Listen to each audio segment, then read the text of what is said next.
नमस्कार, माझं नाव संबुधीराव सलगो. मी रानगटात शिकते.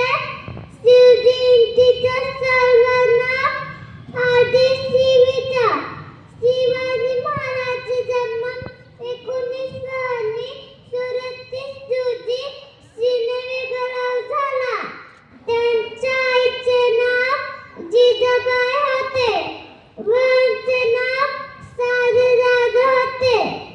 त्यांनी वयाच्या अवघ्या 15 वर्षी स्वराज्य शपथ घेतली. तिन्ही स्वराज्य सुरू होते त्यांचा दुर्दांत झाला. त्यांचे विचार आज आपल्याला प्रेरणा देतात.